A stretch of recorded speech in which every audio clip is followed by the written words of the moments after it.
ये कहानी है एक बाप बेटे की जो स्कूटर पर कहीं पर जा रहे होते हैं। तभी जो बाप होता है उसकी नजर पड़ती है रोड के साइड में कुछ लड़कों के ऊपर जो कि कीचड़ में कुछ ढूंढ रहे होते हैं। तो अपना स्कूटर वहां पर रोकते हैं और जाकर के उनसे पूछते हैं कि बेटे क्या ढूंढ रहे हो यहां पर। तो उनमें से एक बोलता है कि आपको दिख नहीं रहा है कि ये सामने सोने का फल है, हम उसको पाने की कोशिश कर रहे हैं। उसकी ये बात सुनते ही पिता का ध्यान जाता है उस सोने की फल की तरफ जो चमक रहा होता है।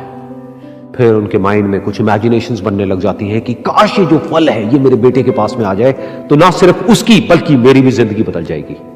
तो बिना सोचे समझे अपने बेटे को धक्का मार देते हैं उस कीचड़ में और बोलते हैं कि तुझे किसी भी कीमत पर वो फल लेकर के आना है। लेकिन बेटे को वो फल नहीं चाहिए होता है, उसके अपने कुछ और ही सपने होते हैं। वो बहुत कोशिश करता है अपने पिता को यह समझाने की कि मेरी खुशी इस फल में नहीं है, मेरी खुशी कहीं और है, मेरे सपने कुछ और है। लेकिन उसके पिता उसकी एक नहीं सुनते हैं। वो उसको धक्का मारते हैं उसकी कीचड़ में और बोलते हैं कि मैं तुझसे पूछ नहीं रहा हूं, तुझे बता रहा हूं कि तुझे वो लेकर के आना है। तो वो बेटा भी अपने बाप के सपने को सच करने के लिए अपनी पूरी जान लगा देता है और पूरी कोशिश करता है कि किसी तरीके से उस सोने का फल उसके हाथ में आ जाए।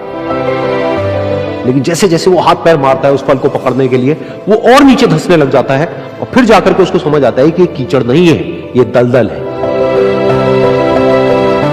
वो चीखता है, चिल्लाता है, अपने पिता को आवाज लगाता है, लेकिन उसके पिता उसकी एक नहीं सुनते। बोलते हैं कि बहाने मत बना, और भी लोग हैं वहां पर जो कर रहे हैं, तो जब वो कर सकते हैं तो तू क्यों नहीं कर सकता।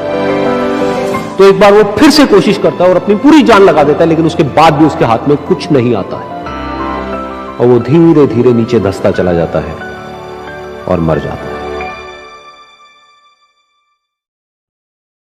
तब जाकर के उसके पिता को एहसास होता है कि उससे कितनी बड़ी गलती हो गई। वो वहीं बैठ करके रो रहा होता है, चीख रहा होता है, चिल्ला रहा होता है। तभी वहां पर एक साधु आता है और वो साधु उस आदमी से पूछता है कि तुम क्यों रो रहे हो। फिर वो आदमी उस सोने के फल की तरफ इशारा करते हुए उस साधु को अपनी पूरी बात बताता है और बोलता है कि इसमें मेरी क्या गलती है, मैंने तो जो कुछ भी किया अपने बेटे की खुशी के लिए किया। तो वो साधु उस फल को ध्यान से देखता है और उस आदमी को कहता है जिस सोने के फल की वजह से तुमने अपने बेटे को गवा दिया, कम से कम एक बार ध्यान से उसकी तरफ देखा तो होता कि वहां पर कोई फल है भी या नहीं। ये सुन करके उस आदमी को गुस्सा आया और उसने कहा कि सामने तो दिख रहा है फल, आपको नहीं दिख रहा क्या। तब वो साधु उस कीचड़ के ऊपर एक पेड़ होता है जिसकी तरफ इशारा करते हैं और बोलते हैं कि वो जिसे तुम देख रहे हो वो उस फल की परछाई है, असली फल वहां पर उस पेड़ के ऊपर है।